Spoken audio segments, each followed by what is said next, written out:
Welcome to PolyCast, a civilization podcast focused on game strategy. Dan Q. Makalua. The Me and Team. Mad Jin. With guest co-hosts Ismair Stinger. Monthar. Sponsored mention brought to you by Imagine's bank account. No. Maybe, no. Well, maybe once I get it over to YouTube.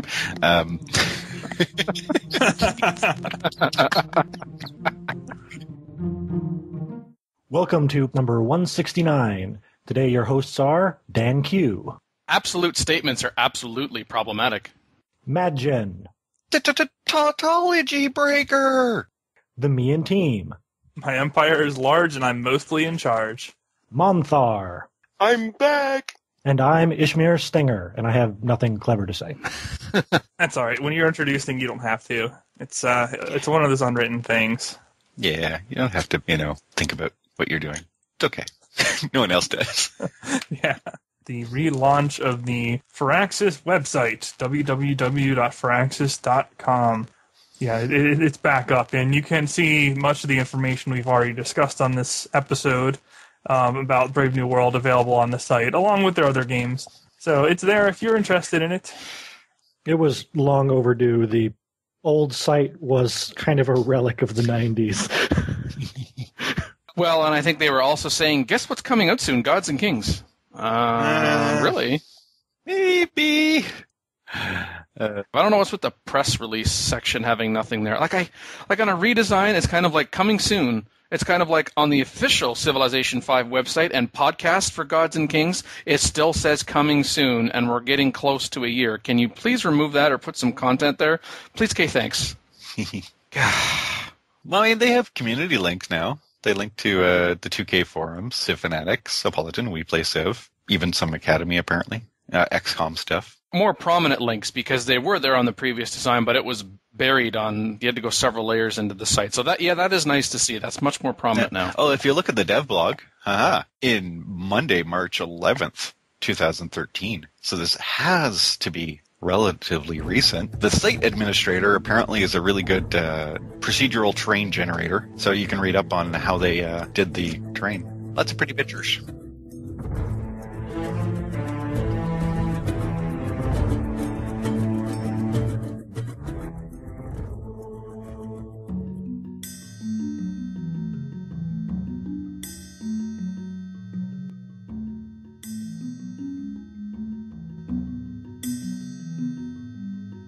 So there's a new patch for Gods and Kings. About a week ago. It was very tiny, very straightforward, very simple stuff like bug fixings, building defensive structures in your cities, then save and reload. The hit point bonus would disappear. Little things that don't really matter. Except for the Hun battering ram promotion, which allows it to only attack cities, is now lost upon upgrade. That was kind of annoying when it was sticking around. In theory, they may have fixed the issue where the Rock of Gibraltar finally shows up correctly. And that's been around for a very, very long time. So maybe they're finally getting to the bottom of the bug list if they're fixing that. Fixed a bug where the Mayan AI cheated its arse off and didn't have to pick a different great person for each Factoon. If you ever wanted to know if the AI was cheating, there you go. It was cheating. Well, more than usual if it was the Mayan. Yes. Yeah. Oh, they probably had that in on purpose for the AI. No. That would not have happened. I think I ran into that without realizing it. I once captured their capital, and it had 6 of the, what are they called, the tourist attractions, the great artist things. Landmarks? Landmarks, yes, that's what they're called. I never make them. I always just go for a golden age. Well, it's how the Mayans somehow go from having no religion to insta-boom, religion and enhanced religion within a few seconds. Yeah, they were probably just going, hey, look, it's a free great prophet. Yeah, I'll take that. Hey, look, it's another free great prophet. Sure, why not? I'll enhance my religion. They were cheating. Apparently fixed an issue on city taking gifting, which would cause a loss of the city's plots forever. So I think it's sort of along the lines of if some tiles were directly connected to a different city, you might have actually lost it. and you could somehow lose out on key city plots for a particular city. Fixed a bug where liberated city-states would not show their votes correctly in the Victory Progress UI screen. That's also been around for a very long time. Not exactly high on the list of things to fix. Fixed graphics bugs when the game was restarted too many times in a row. Ha! That's very specific. Too many times in a row, huh? Yeah. If you've been restarting constantly, there you go. Unless, of course, they actually meant the game itself. So you load it, you quit, you load it, you quit, you load it, you quit, versus in-game constantly pop out, go in, pop out, go in. And apparently the shortcuts created through the launcher now function correctly. Wow. A feature that they've been having for the launcher since, day one finally works. Interesting. Yay. Not that it really mattered. And then, of course, fixed a crash that happened when the AI lost its capital, but still had units, so it's still alive. So I guess that meant that you had complete kills, even if you didn't select it. Yeah. Apparently not, since it would crash you. Yeah. Like, ha! Screw you! Take this. Take my land. Ha! I take your game. Oh, take my love. Take my land, take me Mackie, where I Mackie? stand. No. That's the I shoot. purposely Dan, I was thinking the same thing. Were you? I purposely opened up the Firefly. Yes, thank you, Megan. No problem. I'll send you a gift basket. No. So that was it. That was in the bug list. So it wasn't much, but apparently it fixed some stuff. Oh, and don't forget tablet rotation. So all those people playing Civ 5 on their Microsoft Surface can. Yeah, I think I might have just lost How does over Civ 5 that. even run on that? All right, so to all three of you who are doing that, you can clap. Golf clap. So now your Civ 5 version should be 1.0.2.44. It was about a 13 megabyte download. Some people noticed some issues on the 2K forums. One person was like, what broke in this patch? First, you want to verify game cache. So in Steam, you go to Library, you select Properties from the game, then under Local Files, and click on the Verify Integrity of Game Cache. Some people reported an issue with the Cerro de Pazzi, that they would get a dialogue that would say, oh, can't load that, can't load that. Apparently, if you go through all of the OK messages, the game does start OK. But reportedly, from the Civ community, Darren said, to fix this, enter the wonder_Pazzi directory, and for each of the 4 continents, make sure that any files that exist have the feature underscore prefix. Renaming fixes the problem.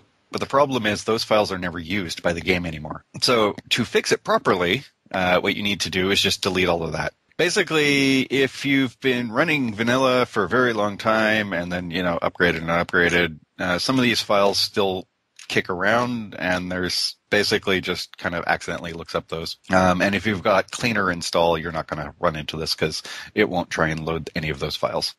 This hotfix was released for both Mac and Windows at the same time, and I had to laugh at Kill Me Please on CFC, which was, hey, are they aware of the auto annexation bug? And I'm like, 3 suggestions. First was from Anadis, which says, do not use the F keys. And I'm like, well, I had that issue, and I never used the F keys.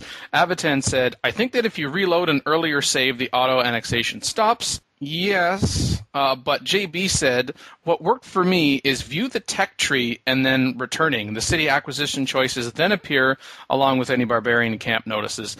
And I believe that has, in fact, worked. And I had initially thought that when that happened that the game was actually bugging out, but I think that was actually correcting an issue. And the sooner you do that, the better, because there's nothing like going from, 20, 30, 40 happy to, 20, 25 unhappy in just a few clicks. Even if you choose puppet, it won't be as bad as annex, but it will still be pretty bad, and then you will be crying sad face. I think Dan covered the other issues. Of course, people are still mad that multiplayer doesn't work. A bunch of other stuff still hasn't been fixed. I mean, this is just a tiny patch, and people were kind of a little mad that they didn't change a bunch of stuff.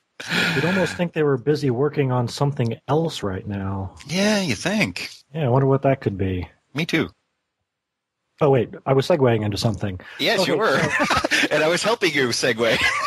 And then you threw it off. And then you talked about doing a segue, and then it just the wheels just kind of fell off. But Yeah. that's what we do on this show. You're consistent.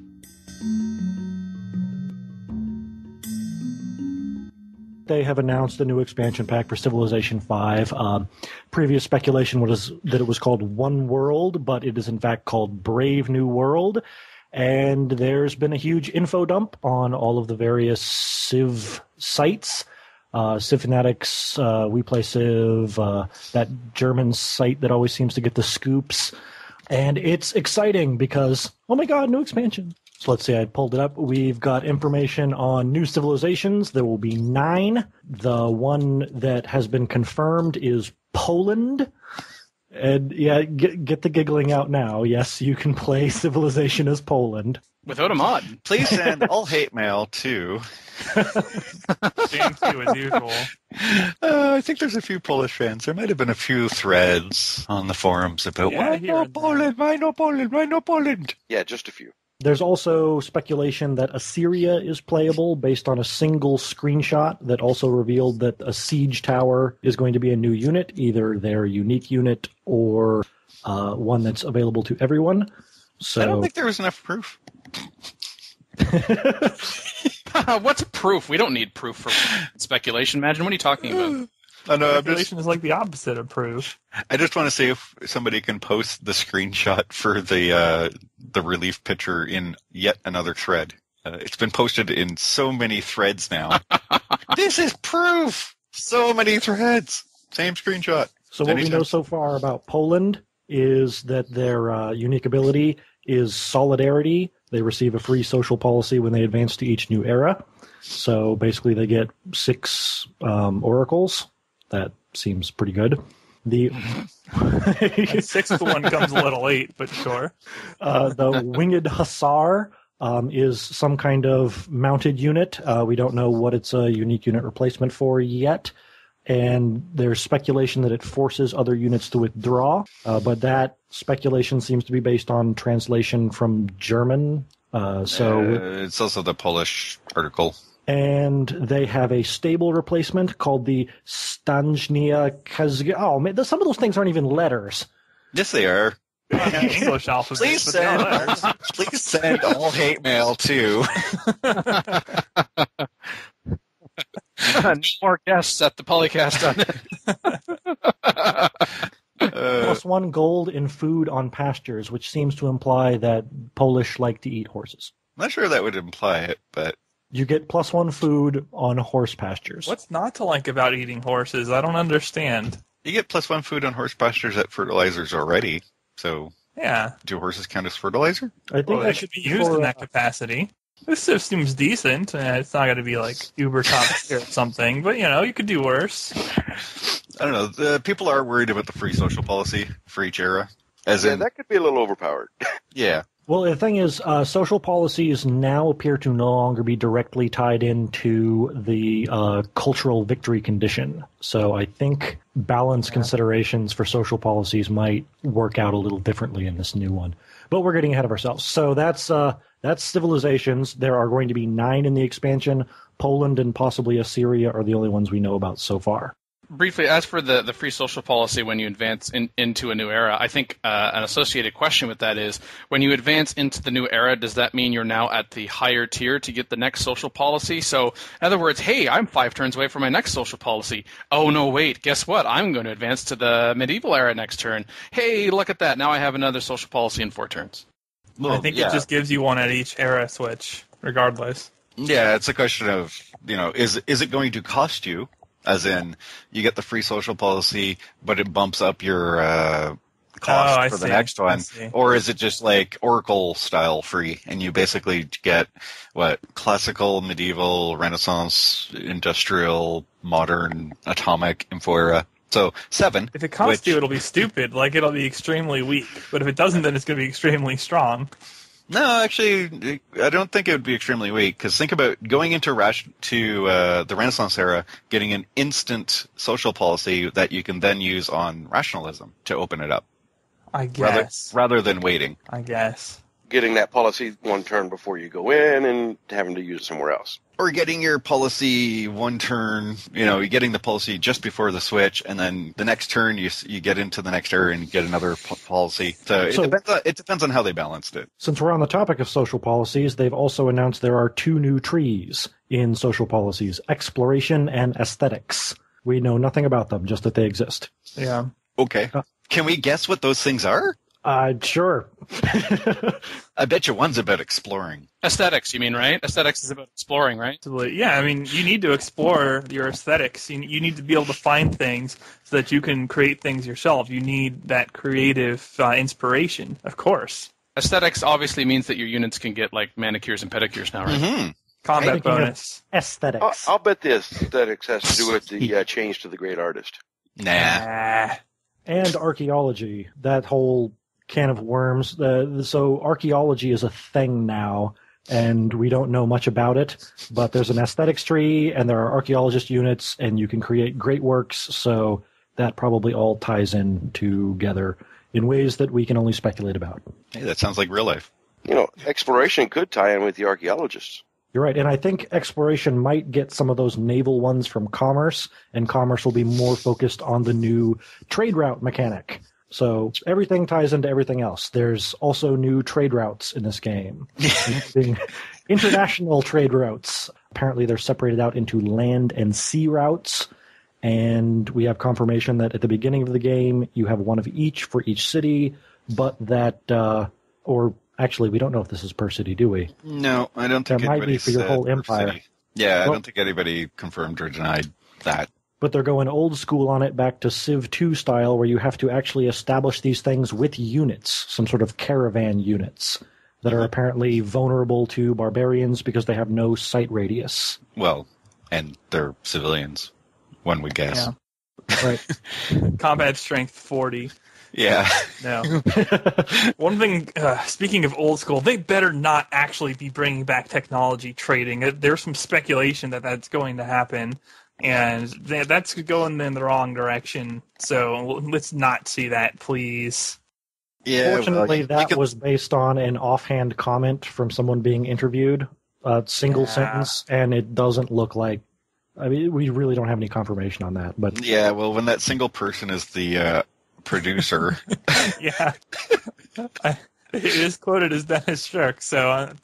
Although people have questioned it in the various threads, people are like, yes, tech trading is here because what was said specifically was also the way that it ties into the New World Congress, which again ties us up to other subtopics, to the way that you're going to have to horse trading in terms of buying and selling of tech with other civilizations, quote from Dennis Shirk, or at least out of context quote. Some people have suggested that it might just be a slip-up, and what he was talking about is something else in relation to the New World Congress, not necessarily that when the New World Congress pops up, you get to tech trade.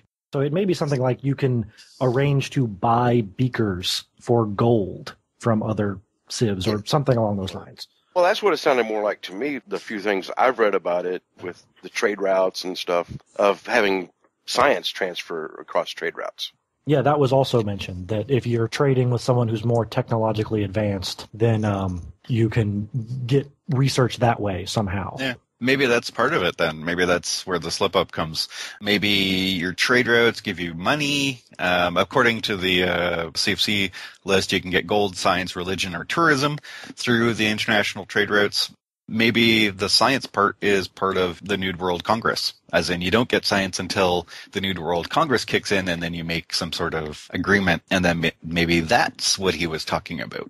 They've also brought back another thing from the Civ 2 days where you can trade food between your cities, which I think has been kind of a gaping hole in the civilization experience, because you really can settle places that aren't able to produce enough food for their population if you ship food to them.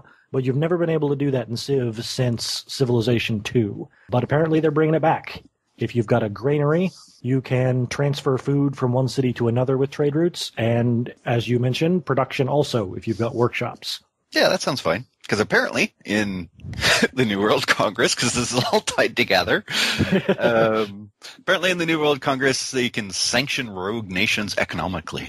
So maybe part of that is to shut off trade routes to specific civs. So then you have all these trade routes hanging around. What are you going to do with them? Might as well use them internally. Otherwise, it would horribly shut somebody down if you could just do one vote and basically, hey, you know this whole mechanic? Yeah, no, you can't use that. Through the World Congress, you could also limit resource usage, the use of nuclear weapons, and designating host cities for the World Games, whatever in the heck that. And the World's Fair. Ah, yes, and the World's Fair. The World Congress, of course, is unlocked by the first person to meet all of the civs on the map. When you have researched or built, the reviews are not clear on this, the printing press. Sorry, reading stuff inside parentheses. Printing press is a technology, I'm pretty sure, as much as the printing press, the original one, was a big leap forward. I'm pretty sure it wasn't a diplomacy thing, like we built a printing press and now, haha, we control everything because we're the only ones who can write things out in mass quantities. So I'm pretty sure they're related to the tech itself, not actually building a printing press. Yeah. Apparently, according to the reviews and stuff, that you can get a bonus for being the host of the World Congress. What is the bonus? Any idea on that? Any speculation on that so far? Take a wild guess. I believe it has to do with the proposals. It says that the World Congress can have 2 proposals that will be voted on, and you are notified of what they are beforehand, and apparently you can coerce or bribe people into voting your way with this advance notice. I'm happy that the World's Fair is in Civ now, because I live 2 blocks from the Space Needle. Of course, that brings us back to the worldwide projects. I mean, World's Fair and World Games, but the question is, how do you build them? Is it just we make a vote and these things happen? And then what do you get out of them? What are you going to get out of the World's Fair? What are you going to get out of the World Games? Get the Space Needle.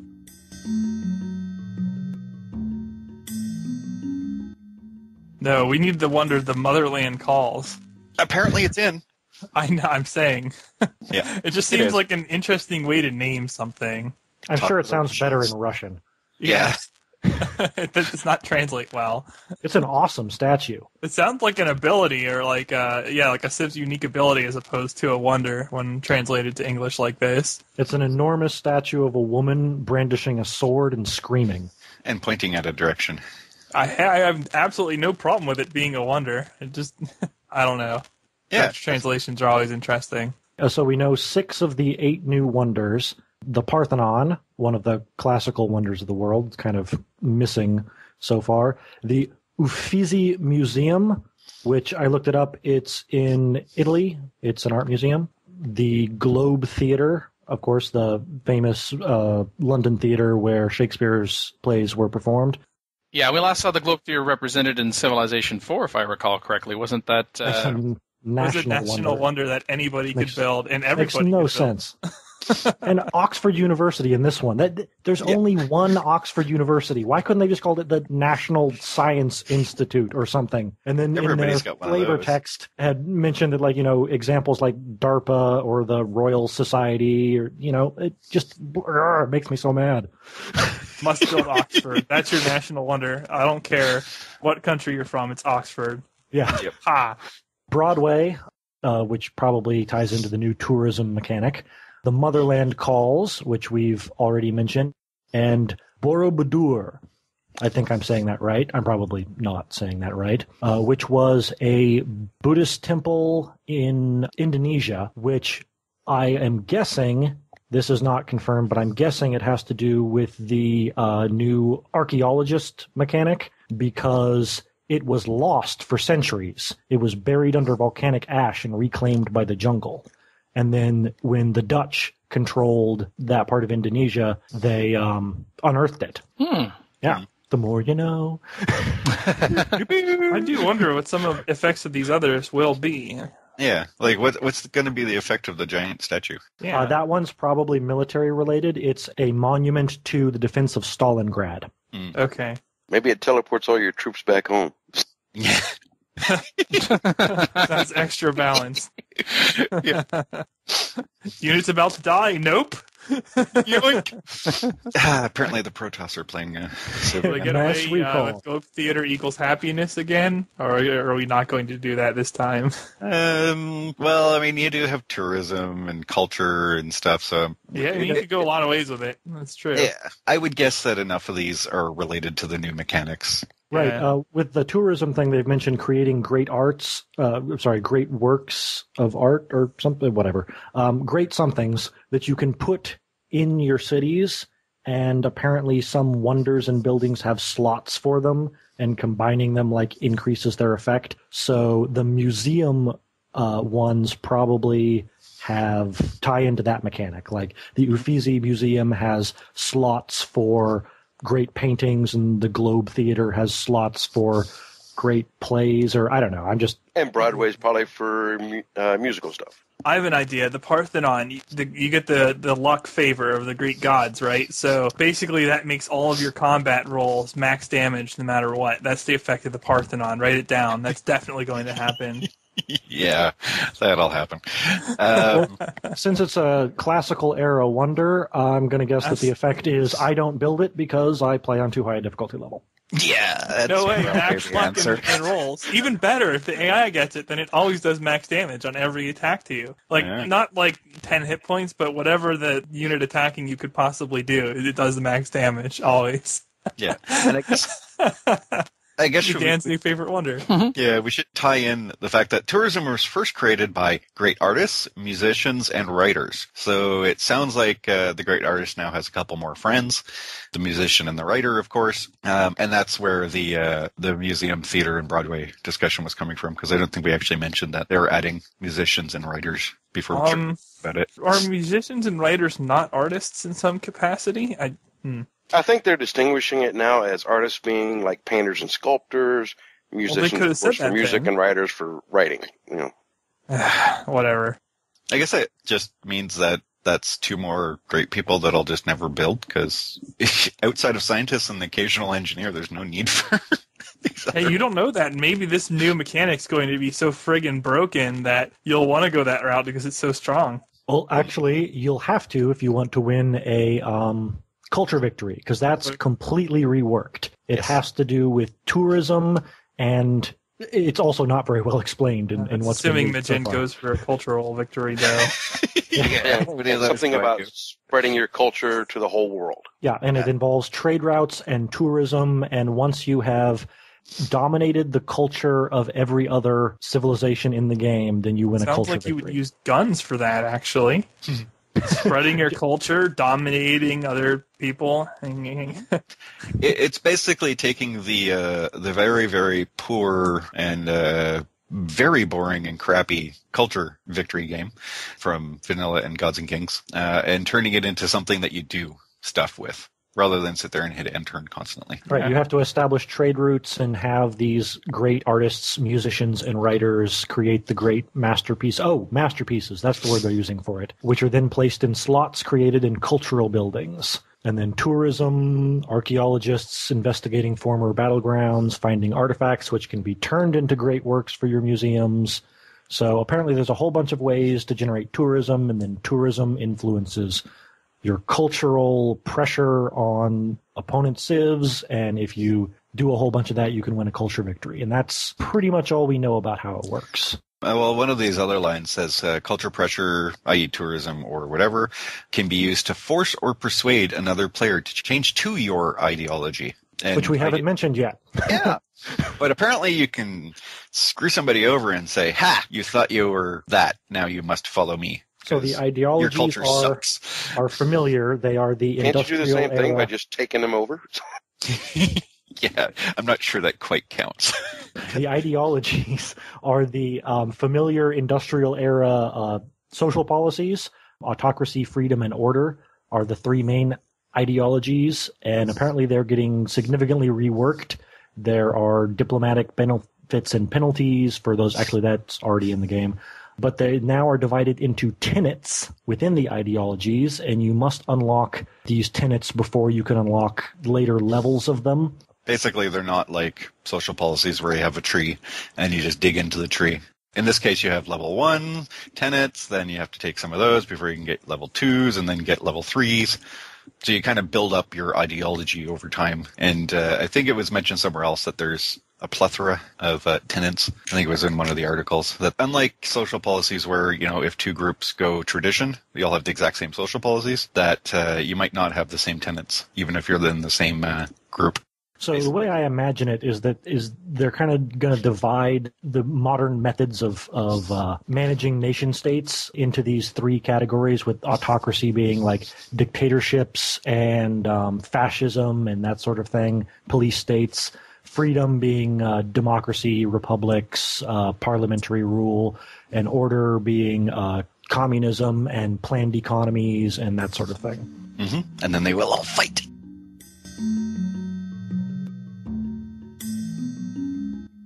Of all of the sources of information other than official ones, the most comprehensive I've come across is the interview with both Dennis Shirk, the senior producer of Civ 5, as well as Ed Beach, who is the designer for Brave New World and was also the designer for Gods and Kings. Quite a bit of information buried in this interview.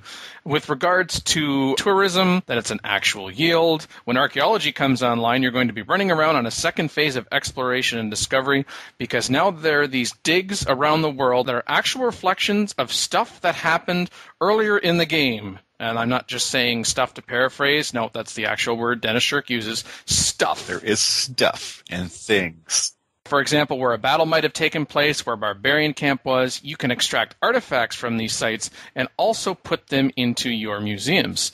If you have open borders with another civilization, that creates a boost for your tourism. And, if you have trade routes to those other civilizations, hey, more tie-in to mechanics, that also boosts your tourism.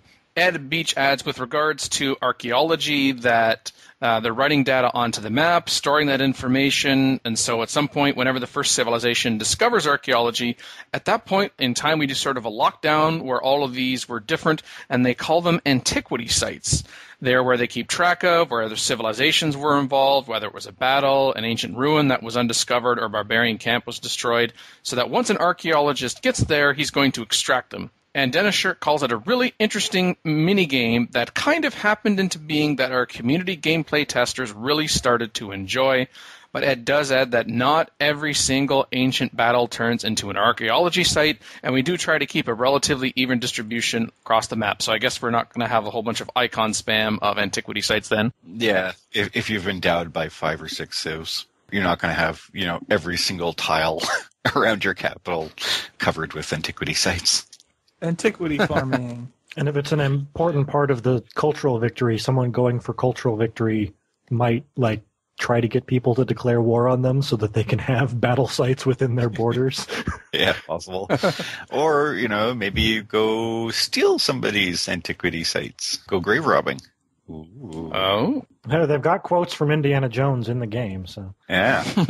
With trade routes, Ed Beach does confirm that by the end of the game, you usually have 7 or 8 trade routes at least. With regards to just the whole approach to this expansion in general, in case you haven't been able to figure it out yet, from what we've been describing all this time, Dennis Shirk says, and this was in an interview with Polygon, we do a tremendous amount in response to community feedback, only because once the game is out, especially a game with as many layers and the complexity of Civilization, it becomes very apparent where the weaknesses are in a game. We wanted to kind of build on Gods and Kings and focus in on new game systems to make the modern age, the industrial age and on, as exciting as possible. Our real goal was to make the second half just as exciting as the first half of the game, quote unquote. They want to try to avoid the end turn. Yeah. Why am I still here? End turn. Yeah. Well, with the focus being both diplomacy, the diplomatic victory, and the cultural victory, the 2 worst considered victories out of 4, given that, not really that surprising they're going on it. Now, I know there's been a lot of people who have been like, why isn't this more war-focused? We need more units, we need more this. Why are you doing this? I read that too. Why are you doing on this, the not war side? We need more war. Guess what? Already a ton of crap like that in the game. And that's why most people have considered it a war game, not necessarily a civilization game. So it's not a bad thing if they boost up the not war side for once. Yeah. two last changes. They're adding 2 scenarios, and somebody mentions, because this is going to be quite a shock to people, that you no longer get gold from coast or river tiles. And that kind of ties in with the idea of those trade routes. I mean, if you only have 7 or 8, according to that interview, and there's no gold in the coast or river tiles anymore, you're probably going to really want to protect those trade routes, because they will probably be your main source of gold. The reason that previous titles in the Civilization series have given you money for rivers and coast is because historically those have been the avenues of trade. Before the invention of the internal combustion engine, you could always move goods further and faster by boat than you could over land. Well, of course. So trade flowed along the rivers and along the coastlines, and human civilization went to water and stayed there.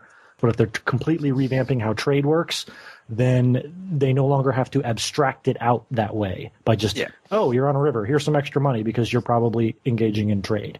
Now they've got a separate system for that.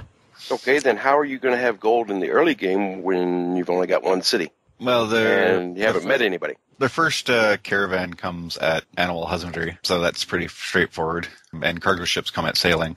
So I would think that city-states could also be used for trade routes. So unless you're completely and utterly and totally alone, where there's not even a city-state, you should be able to find money through trade routes. And, maybe we'll just have to suck it up and actually build our settlers instead of buying them every time we have 500 gold. Yeah, and maybe going to commerce for the market and settling closer to luxury tiles so you can improve them rather than directly on them. So that you get the happiness immediately, yeah. Yeah, there might be some changes to how people play in the early game.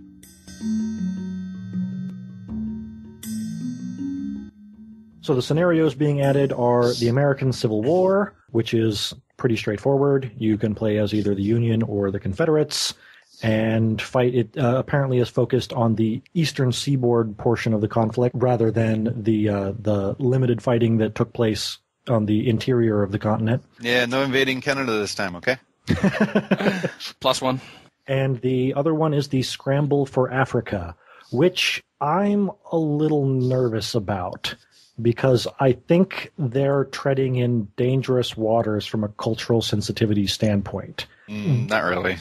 It's historical. It happened. Right, but there's a real danger of minimizing the experience of the Africas. I mean, if it's a game to get resources for Europe, what I'm envisioning is the European powers that you're playing as are settling on this randomized African continent and trying to get resources and find these new natural wonders, which are probably going to be things like Mount Kilimanjaro and Victoria Falls. And you get victory points for doing these things. But I think it can kind of erase the fact that this was one of the most brutal periods of imperialism. I mean, there were no uninhabited lands in sub-Saharan Africa. There were lands that were inhabited by people who could offer some resistance to European imperialism and lands inhabited by people who could offer no resistance. Yeah, that's no different than showing up on North America or South America or Central America or Asia or Middle East or, everywhere else. It happened. Right. I think it's a matter of presentation for this one because I don't know. I'm nervous about the way they might present it. When what's his name? You know how William Morgan Shepherd does the introduction whenever you start a game, the father narrator guy. Yep. How that is worded can make a really big difference, whether it's a blatantly Eurocentric view of the Scramble for Africa or if it's a more nuanced approach that acknowledges the brutality of this period of history. They're usually pretty good at dodging. There's a lot of people who know a lot about history that work at Firaxis, obviously. I mean, they've been making this game. And this game has been a gateway for a lot of people to become interested in history and learn a lot about history. And this is a part of history that is often kind of Eurocentric. They make frequent references to the Dark Continent in all of these releases that I'm seeing. And it's a bit of an eyebrow raiser, yes. Yes, it is. And the thing about it is, the explanation for that is, it's not a racial thing. What they mean is That term was coined during this period because the interior of the African continent was unknown at that time because before steamships allowed them to sail up the navigable rivers, they couldn't get into the interior of the continent because horses tend to die in Africa. There's this disease that kills horses, along with malaria that kills everybody. But the thing about that is the continent was not unknown to the people who lived there. Well, of course not. So the whole concept of the Dark Continent is viewing history only from the European perspective. Yeah. This isn't Politicraft. Yeah, We'll have to see how they treat it. I mean, because apartheid is in living memory, and it's a direct result of the Dutch colonization of South Africa. That's why I think this is kind of risky from a cultural sensitivity standpoint, because you could make an argument that the Dutch won the scramble for Africa. I wonder if it's more just the way that they've phrased it. I read the description of what they called Scramble for Africa, and I'm wondering if it's really doing it justice or, in fact, doing it a disservice. Because the way it is phrased, it's reasonable to start questioning how is it that they are going to treat it. But like Majin said, given how they've treated it, similar circumstances otherwise, like look at like Civilization 4 colonization, I just kind of look at it as kind of, so this scenario within Civilization 5 is going to kind of be that, only for the African continent, which we really haven't seen before. I mean, I'm not a scenario player, I'll give you that, but unless my memory is off completely, we've never seen a scenario like this before. So I think part of that is, well, they haven't done something like this before, so how are they going to treat it? So I think it's hopeful and reasonable to conclude that they are going to treat it with the sensitivity that it deserves, but at the same time, the description of it and some of the word choices does leave it to speculate. And, I mean, who knows actually who wrote that description, to be honest. One thing I think we can probably take out of that scenario is one of the new civs is probably one of the African civs. Well, some people are saying that. That's not always the case, that new civs go into new scenarios. Though, people have been trying to use that byline to ensure that there's certain civs going to show up because the scenario is there. But apparently it's a big scenario with a large choice of available civilizations, which likely means it's not just playable as the Europeans. There's probably other people you can play as or other groups, which also means that it can't be Euro-focused as in just walk in and take it, everything else, because if there's AI nations that are Africans, or if you can play one of the African groups, then it's likely definitely not Euro-focused. Well, one of the only successes for Africans during this period of history was the Ethiopians. They pushed the Italians out of their territory, and the Ethiopians are already in the game. So I imagine that they will be one of the forces, and probably also the Zulu will make an appearance, because the whole Zulu versus the British is kind of a iconographic part of the history of that part of the world in that time period. You hear that, listeners? Shaka is coming back. You thought you were done with him. You thought it was over, but it's not over. Shaka's going to be in a Civ game again, and it's going to be I was actually kind of impressed how long we went without mentioning the Zulu at all, to be honest. Well, that's what I was getting at. I just didn't want to specify, Impy. Wow. No Shaka for you. Actually, what I took more from the description of the Scramble for Africa, so you can imagine a eyebrow raised like Mr. Spock from Star Trek. Fascinating, Captain. Dynamically generated continent each time you play. Well, I'm sure it's the interior. They can't really dynamically generate the outside part. Yes. Well, actually, I guess they could, because they did Into the Renaissance, they had both a historical map and a completely random map. This three-island mass is Africa, quote-unquote. Yeah.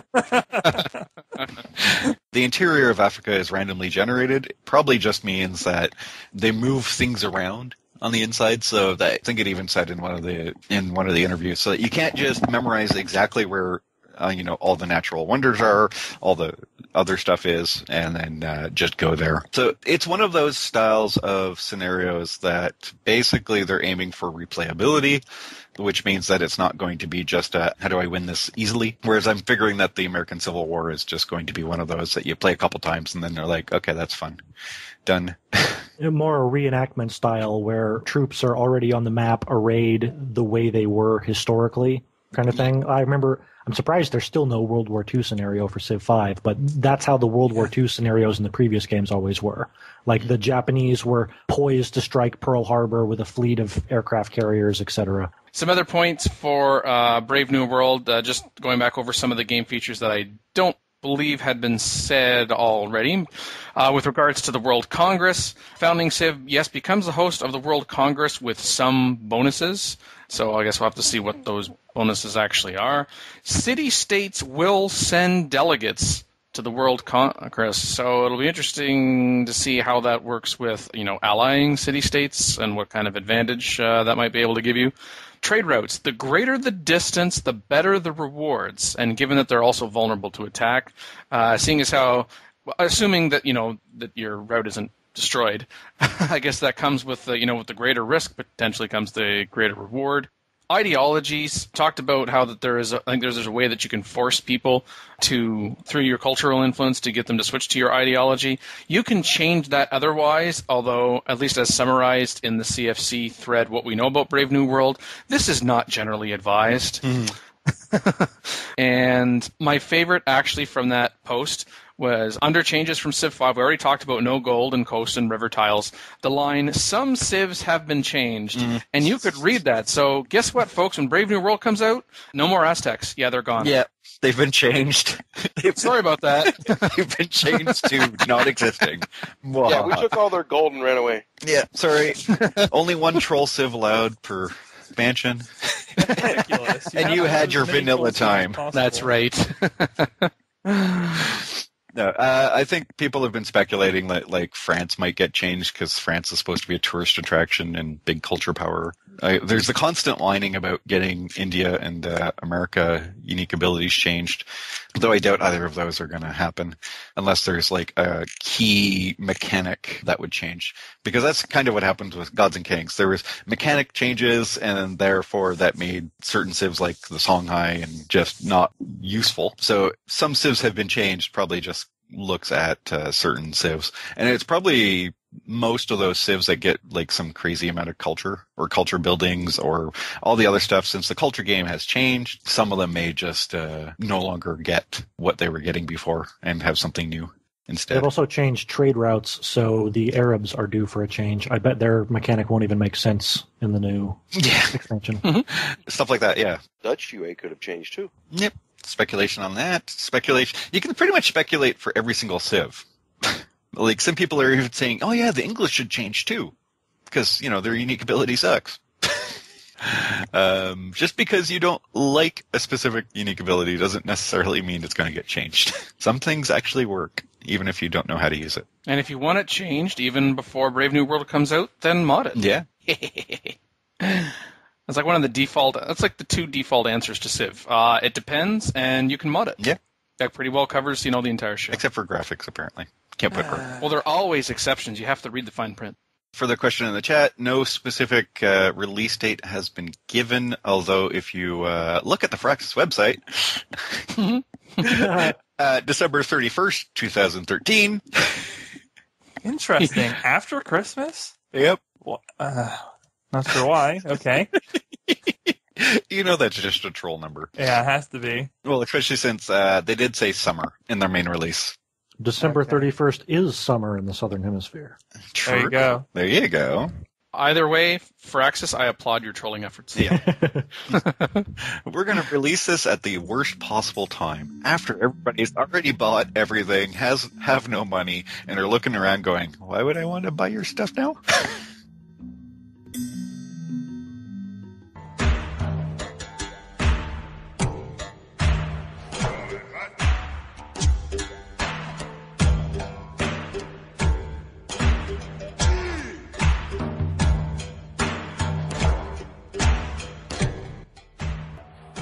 Recorded for episode 166 with Dan Q, Makalua, the Mian team, Majin, and Blowerfackle.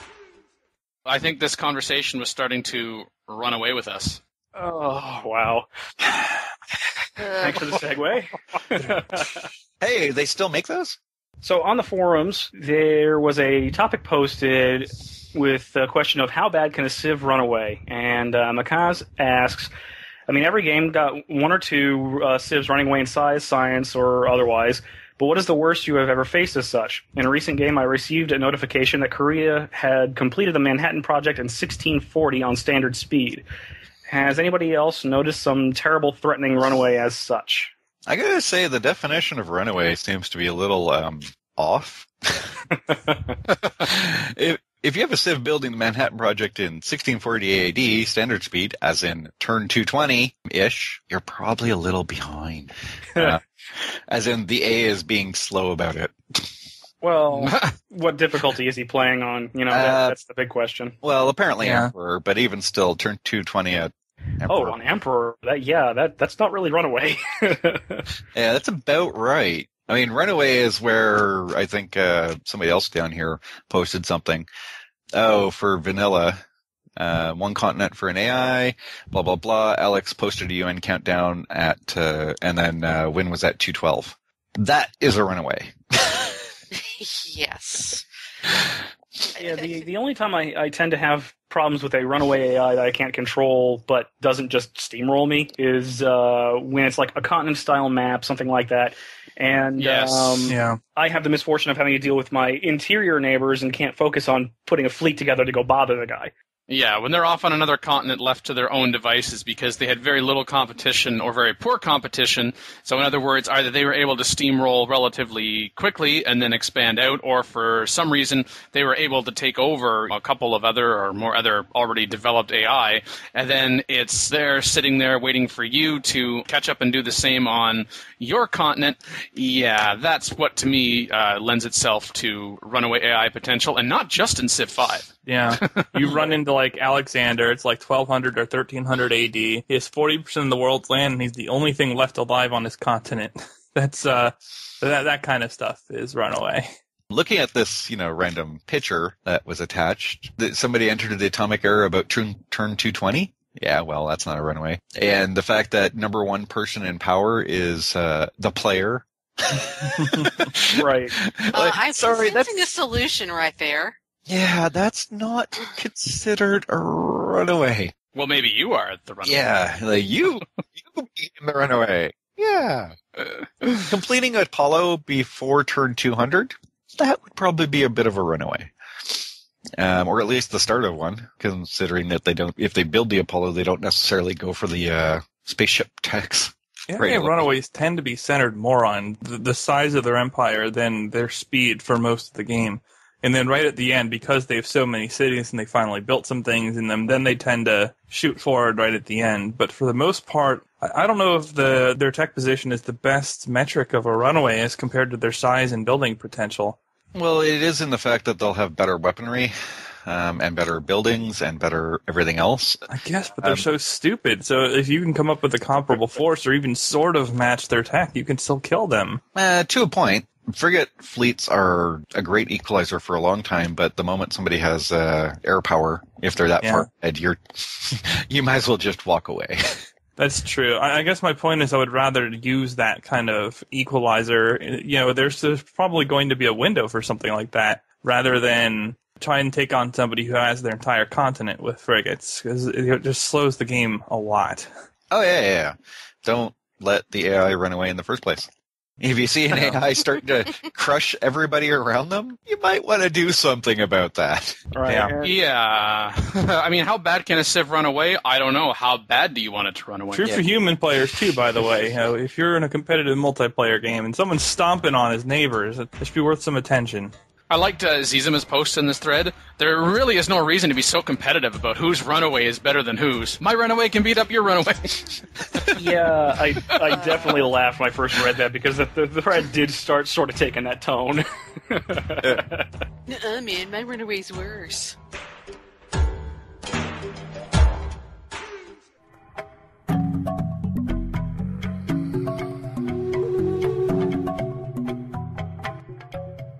And we had mentioned with regards to the Small Civilization 5 patch that it was released for both Mac and PC at the same time. Speaking of which, Brave New World is to be released on the Mac concurrently with the PC version. And so this was reported on tuaw.com. And apparently they also reported, and other places have reported as well, that the suggested retail price of this expansion is $29.99, which I believe was the same suggested retail price for Gods and Kings. I love how they suggest a retail price and it's still the same. This is what we suggest you sell it for. No, wait. This is what we're telling you you're selling it for. Apparently, they had an interview with Aspire Media, which has been doing the Mac ports for Civilization 5 to date, so Civ 5 Vanilla as well as Gods and Kings, that they apparently teased the Brave New World expansion in January, and I checked out that article from the 31st of January, where Aspire's Vice President of Publishing, Elizabeth Howard, promised more content for Civ 5.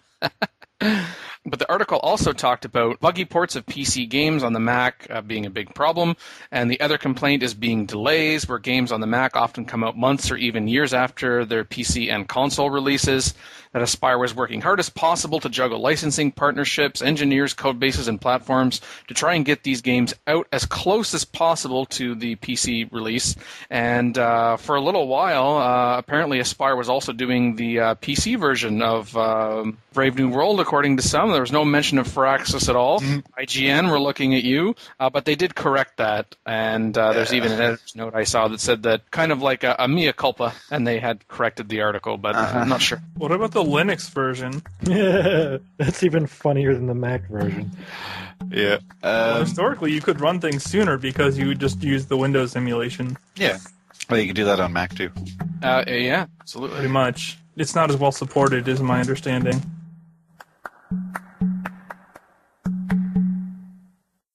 Call in today. In North America, the number is 301-637-7659. That's 301-637-POLY.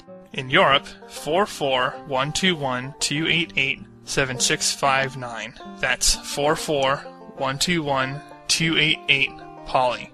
The only thing worse than being talked about is not being talked about.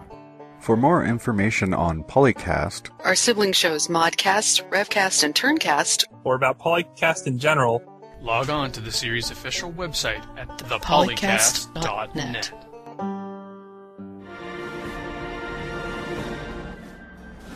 The day that we are recording this, there is going to be the first playable demo showing of Civilization 5 Brave New World from PAX East.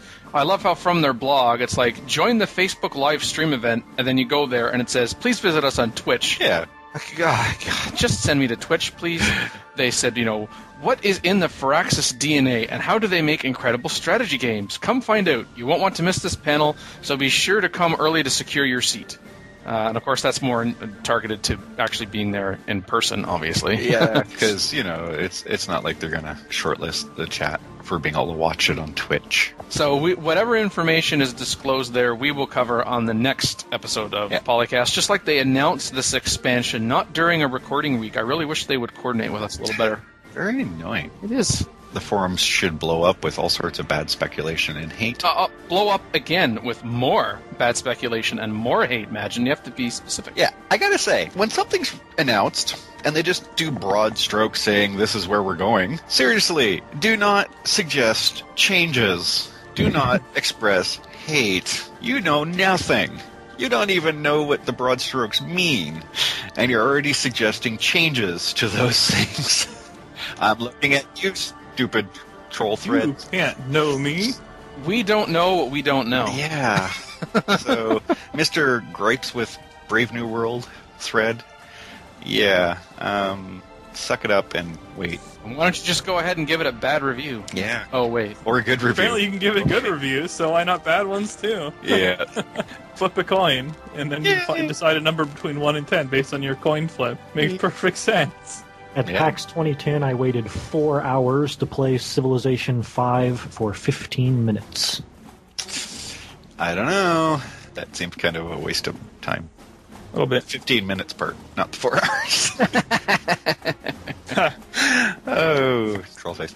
Gonzo1332 gives Brave New World 10 out of 10. Oh. Hey, all right. Look at that. We're already in community reviews, too. I give it a 7.12697 out of 10. Oh, you should have said I give it like a 3.14. Dan, I was thinking the same thing. That's the second time. Pie. No. Oh, that's right. We're talking about Phil here, so you probably give it a 6.66 out of 10, right? Well, you can keep going with that, but yes, the 6.66 is rounded perfectly. So, speaking about rounding this up, this has been PolyCast episode 169. Rather precise number, even. There's other words that probably should be said right about now, but but this has been Imagine with Dan Q. A whole new world. The Me and Team. Come on, establish a trade route with me. It'll be fun. And our guests for today, Monthar. Howdy. And Izzy. Whatever happens, we have got the Maxim gun, and they have not.